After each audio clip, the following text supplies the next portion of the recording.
Results. The funny thing about them is that the more you push, the more they slip through your fingers.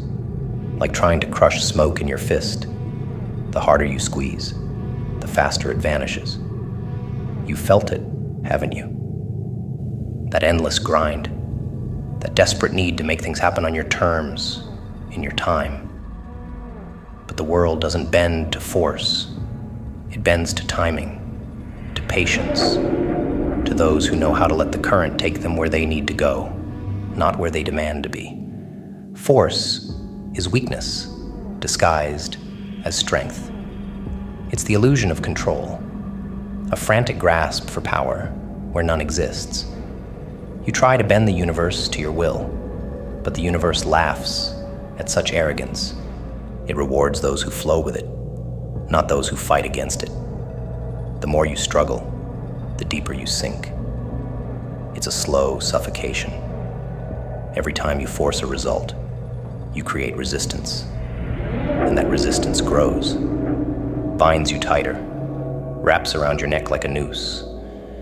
In your desperation to get ahead, you end up pulling yourself backward. Results come when you're no longer hungry for them. They arrive in the quiet moments, the spaces between your plans, when your mind is no longer obsessed, when you're no longer chasing. That's when the answers present themselves. It's like a dance, subtle and slow, one that requires balance rather than brute strength. Push too hard, and you disrupt the rhythm. But when you move with the current, when you stop forcing your way through, the world starts to unfold its secrets at your feet. Most people never grasp that. They think the only way to achieve something is to wrestle it into submission. They don't understand that force is just the denial of reality. You can't force a flower to bloom any faster than it was meant to. You can't drag the sun up before it's ready to rise. The more you force, the more you break.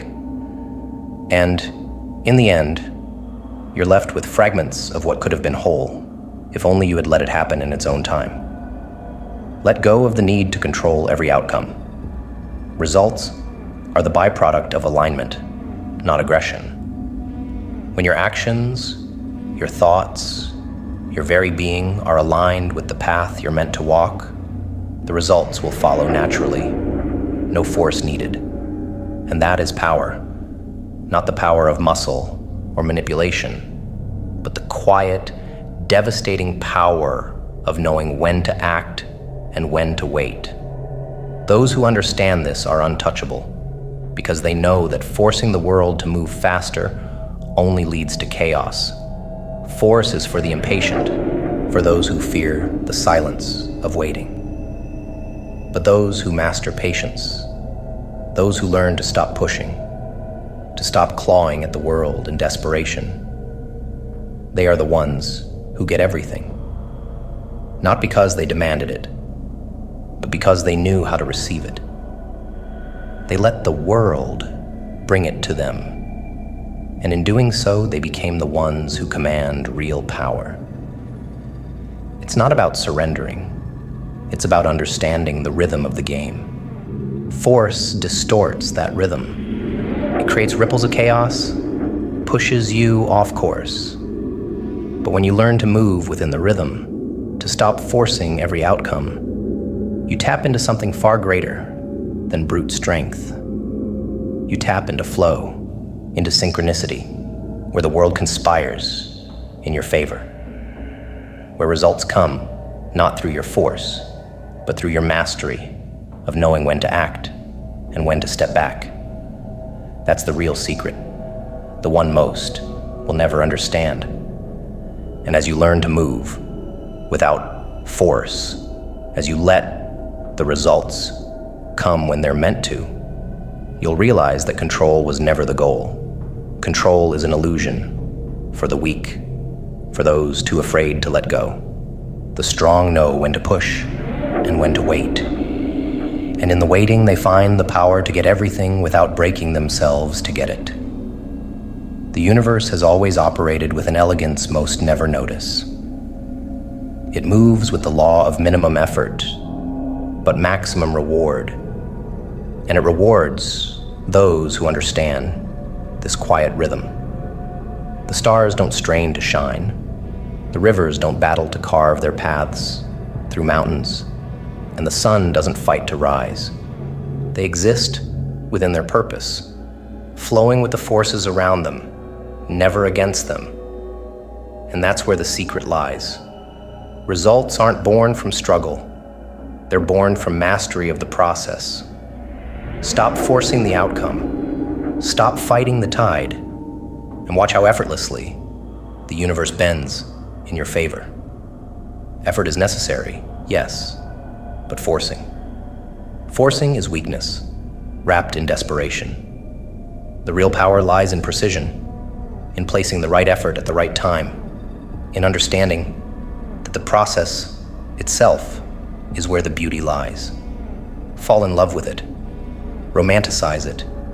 The grind, the repetition, the small steps, these are not burdens. They are the foundation of everything great. When you're caught up in forcing the results, you miss this. You become obsessed with the finish line, blind to the landscape you're moving through, oblivious to the artistry unfolding right in front of you. To fall in love with the process is to realize that every moment, every step, is part of something much larger than the result you seek. It's about realizing that the universe rewards those who can endure the wait, who can move with purpose, without rushing. Rushing ruins the art of it. When you force the result, you take a masterpiece and smear your hands through it, ruining the delicate balance, the precision that would have brought it to life.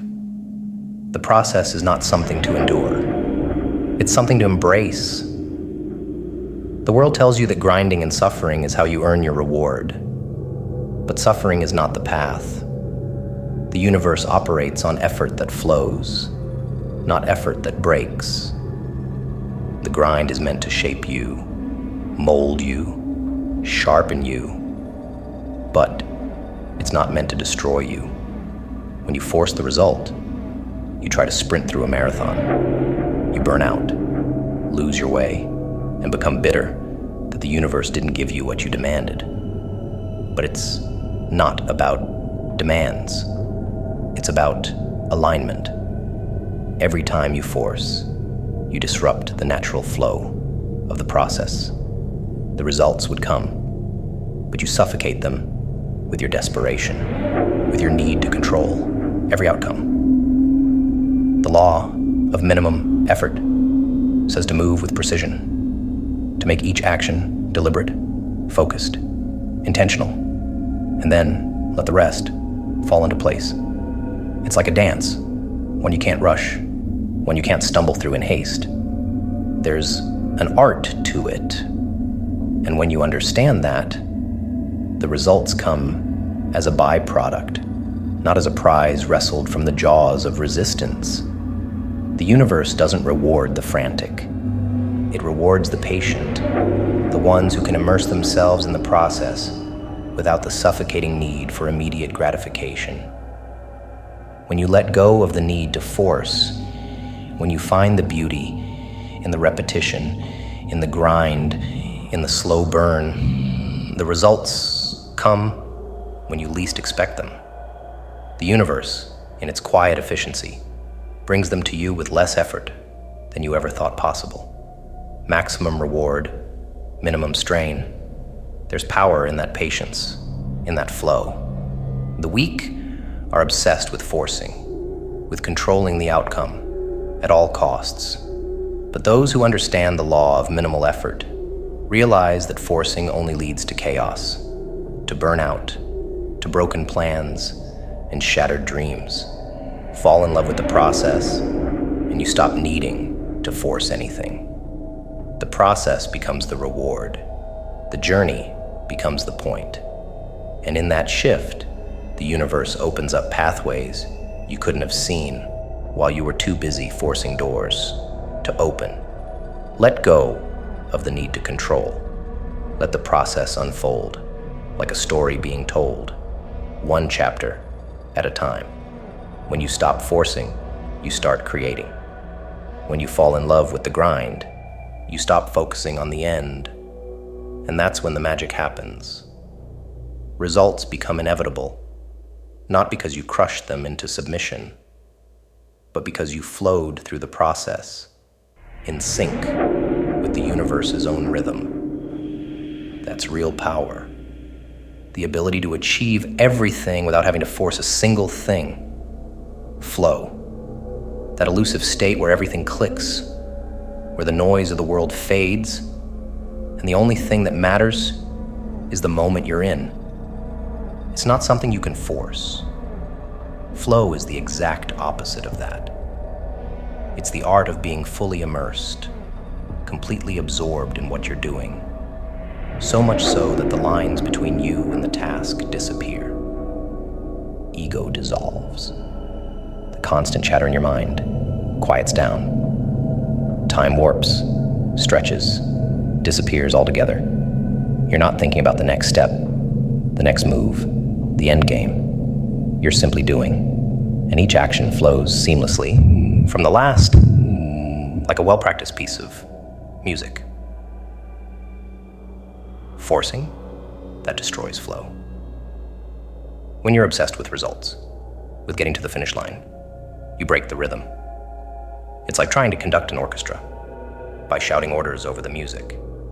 No harmony, just chaos. Flow happens when you're no longer focused on the result, when the only thing that matters is the process itself. It's a state where effort becomes effortless, where every action, every thought feels inevitable, perfectly placed in a sequence of events that feels both planned and spontaneous. It's the closest thing to mastery, and no one who ever forced their way through life has ever experienced it. In flow, there's no room for the ego, no space for the self to interfere. You lose yourself in the task, and the task becomes an extension of you. That's where the power lies, in the ability to dissolve into what you're doing, to let it consume you without hesitation, without doubt, without the need to control. And when you're in that space, results become a byproduct, a natural conclusion, not something you're obsessively chasing. Think of it like jazz, improvised, alive, each note flowing effortlessly into the next. You don't play jazz by forcing it. You let it happen. Let it move through you, trusting that the melody will find its way. When you're caught in the flow, there's no future, no past, no outside distractions. It's pure focus, pure action. The rest of the world, it fades into the background, irrelevant, inconsequential. And that's when real progress happens, when you're not forcing anything, but letting the natural rhythm take over. It's a dark kind of beauty to lose yourself so completely in something that you stop caring about what anyone else thinks. In that moment, there's only the task and you. Nothing else matters. Forcing results pulls you out of that state. It puts the weight of expectation back on your shoulders, drags you back into the grind of trying to control what can't be controlled. Flow is about surrendering that need. It's about trusting the process, allowing yourself to be fully involved in the act, not because you're trying to get somewhere, but because being in that moment is enough. It's the ultimate rejection of forcing, of struggling. It's the realization that the more you try to force an outcome, the further away you get from it. Flow isn't about waiting for results to magically appear. It's about being so absorbed in what you're doing that the result becomes irrelevant And that's when the magic happens, when you're no longer trying to push the river, but letting it carry you. Force destroys flow. It kills the music before it even has a chance to play. But those who understand the power of flow know that the real victory comes when you stop trying to control every note and let the melody find its own way. In that state, there's no room for fear, no room for failure, because you're not thinking about what comes next. You're not thinking at all. You're simply moving, acting, creating, without the weight of expectation crushing down on you. And that's where the power comes from trusting that if you lose yourself in the process, the results will follow. Not because you demanded them, but because you were willing to let go and allow the flow to take over. Work until you hit that wall, because the wall will come. It always does. The moment where your energy runs dry, where the ideas stop flowing, where every step forward feels like dragging your feet through concrete. Most people fear that moment. They think the wall is a signal to stop, to give up, to turn back. But they're wrong. The wall is where the real work begins. It's where resistance rears its ugly head, where everything you've been building starts to shake, daring you to crumble. And that's where most falter. But not you. The wall isn't an end. It's just another part of the process. When you hit that wall, stop forcing yourself to tear through it. Force is for the impatient, for those who don't understand the delicate balance of success. Forcing results at the wall only weakens your spirit, only leads to burnout. Instead, recognize the wall for what it is, resistance. It's part of the dance. This is where productivity meets its limit, and creativity has to step in. This is where you stop pushing and start strategizing. This is where you stop brute forcing the next step, and instead, rest, just long enough to see the ladder taking shape. Rest isn't weakness. Rest is preparation for the next breakthrough. It's in those moments of stillness where the ladder is built, piece by piece, where your mind creates a way through the wall that pure force could never achieve. Most mistake rest for retreat, but real rest is recalibration. You rest to let the creativity simmer, to let the solution form in the shadows, while the world demands you keep moving. And when you're ready, when the ladder is built, you climb over that wall effortlessly, with precision. The wall, once an obstacle, now becomes another step on your path. Success has always been a dance, a brutal tango between resistance and creativity, between grinding through the work and knowing when to let go, to let the mind recover, regenerate. Resistance pushes back, tries to force you into submission, but it is through that pressure that creativity finds its footing, that the breakthrough happens. Forcing results is for those who fear the wall, who believe that smashing through it is the only option. But those who know the game understand that sometimes the most productive thing you can do is to stop, to step back, to let the mind weave solutions that brute force could never touch. Productivity is not about endless motion. It's about knowing when to press forward and when to pause, when to allow the creative process to breathe. That's the secret. The wall isn't there to stop you. It's there to remind you that success is not linear. It's cyclical. You push until resistance blocks your path, and then you rest, strategize, create until you rise above it. The ones who fail are the ones who only know how to push, who force their way through until they burn out and crash. They never learn to dance with the process, never learn to rest until the ladder appears.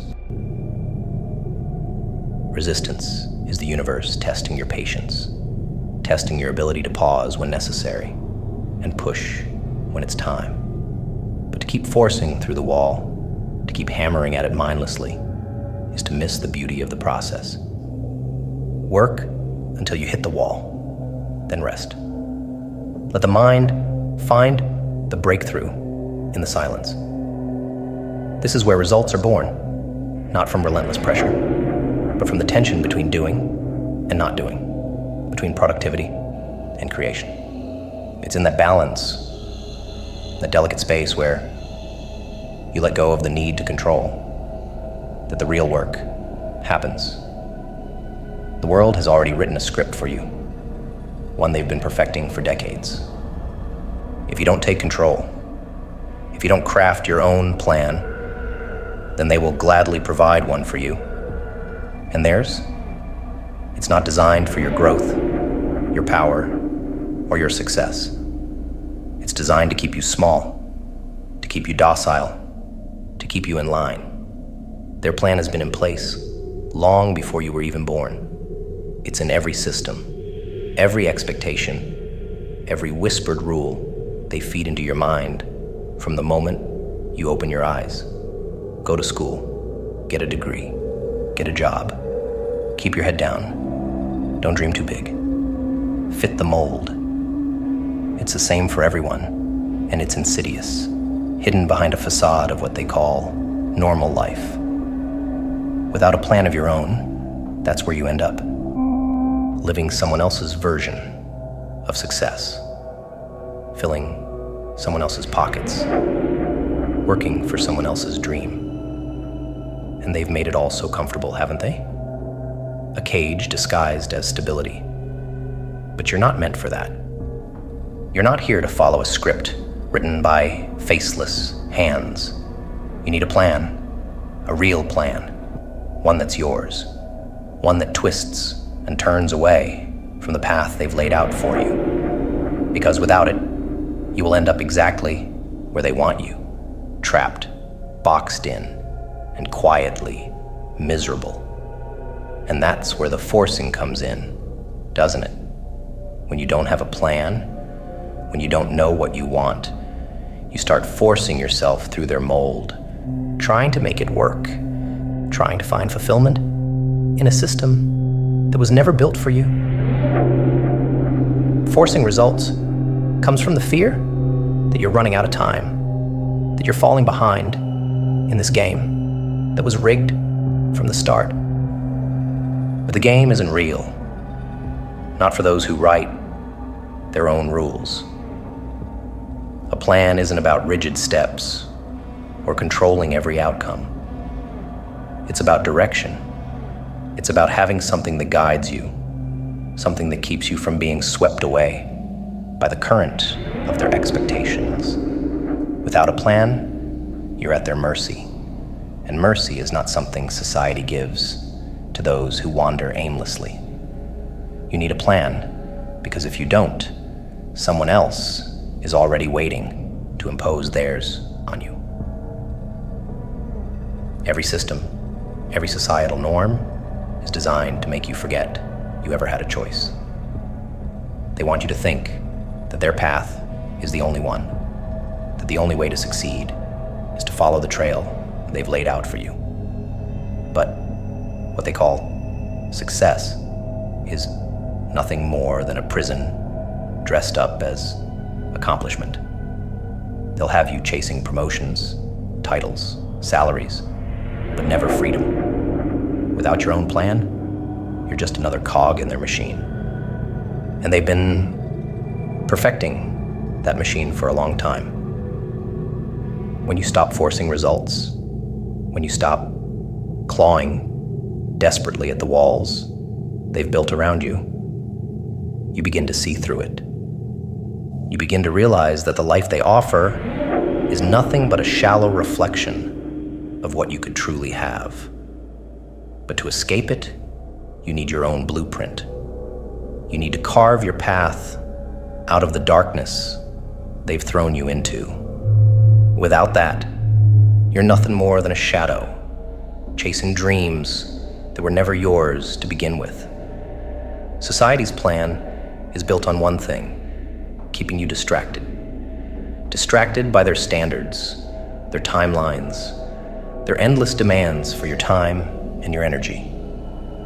If you don't have a plan, if you're not actively steering your life, they'll keep you busy with theirs.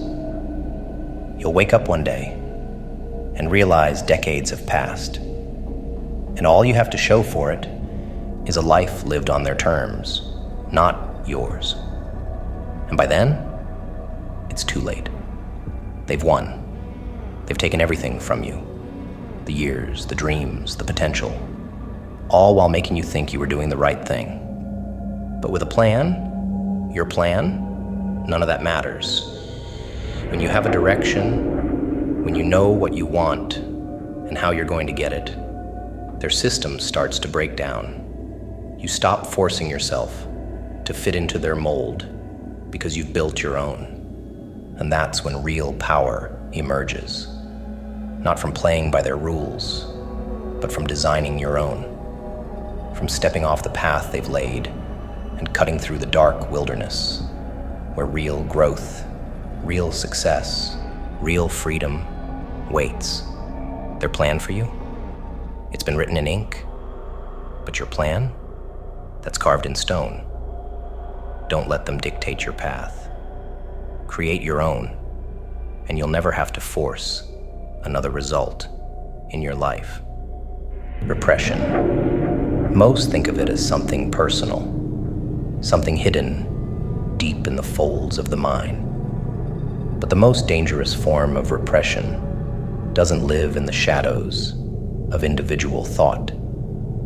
It breathes in the very air of society, woven into the fabric of culture, institutions, expectations. Society has perfected the art of repression, masking it as order, as normalcy, as the price of admission to a civilized life. The system is designed to make sure you never stray too far, never question too much. It's subtle, insidious.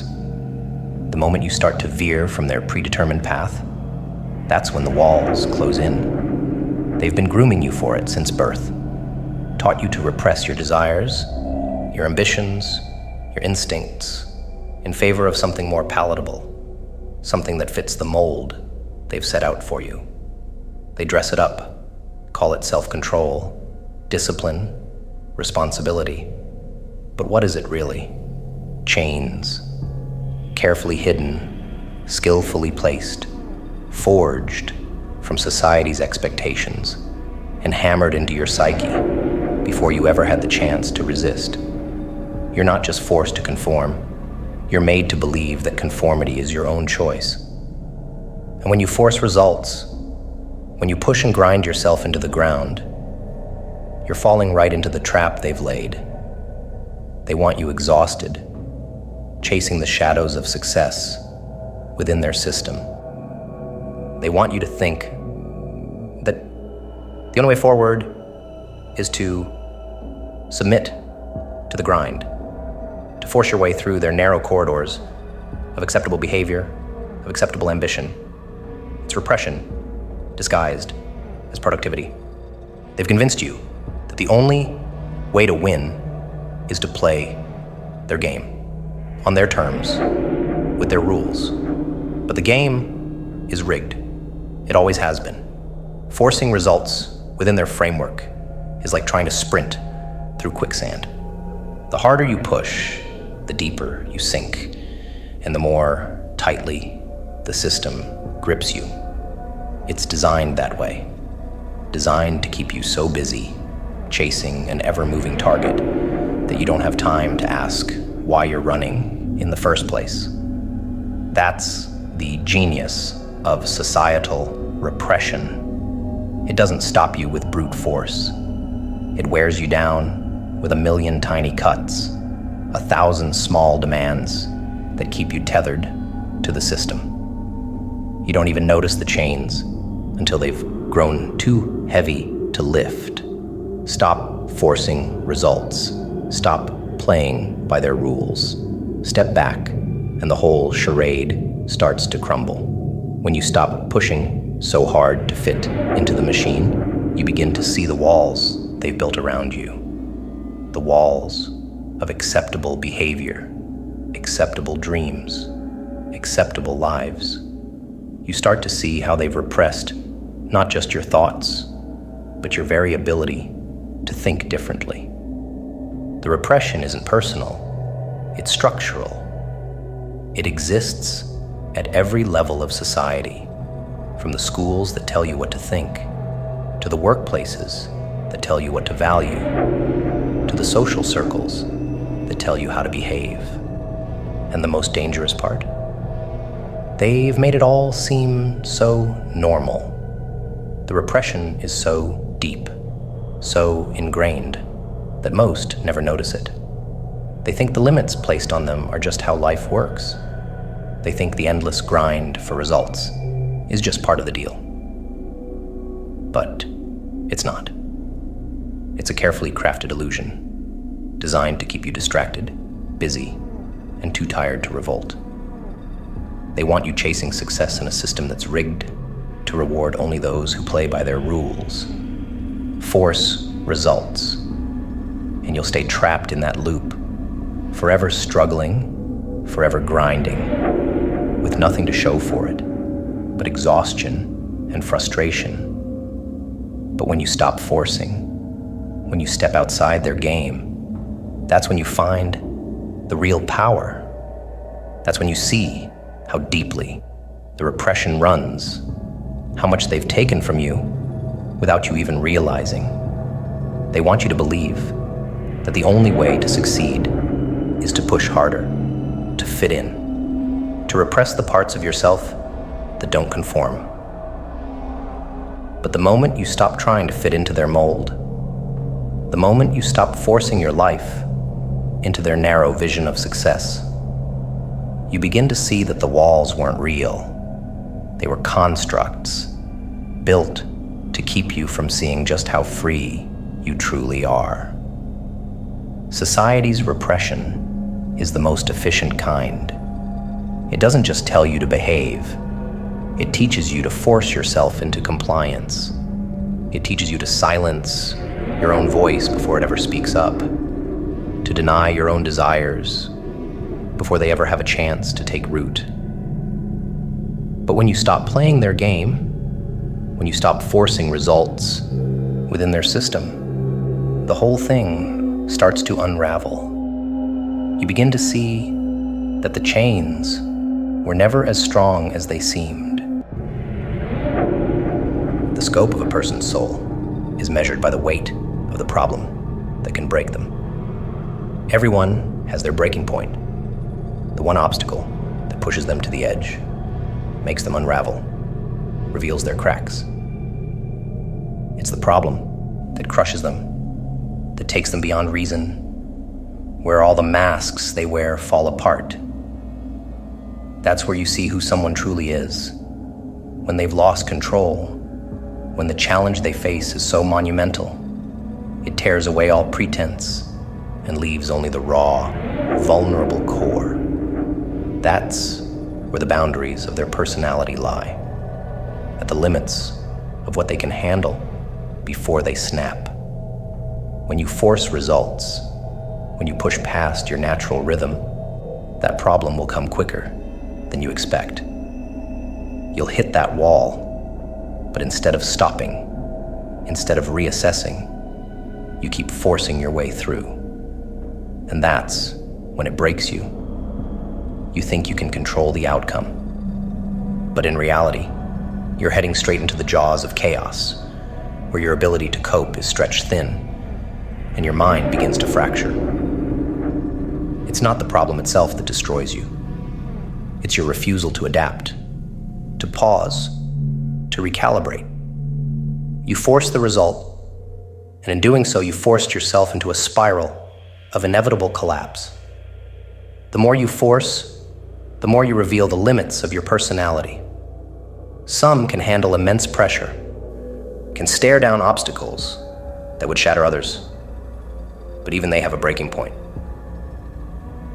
The difference is, those who understand the game know when to stop pushing, when to step back before they lose control. They know that forcing results is a direct path to uncovering the boundaries of their mind, the moment when they stop being in control and start being controlled by the problem.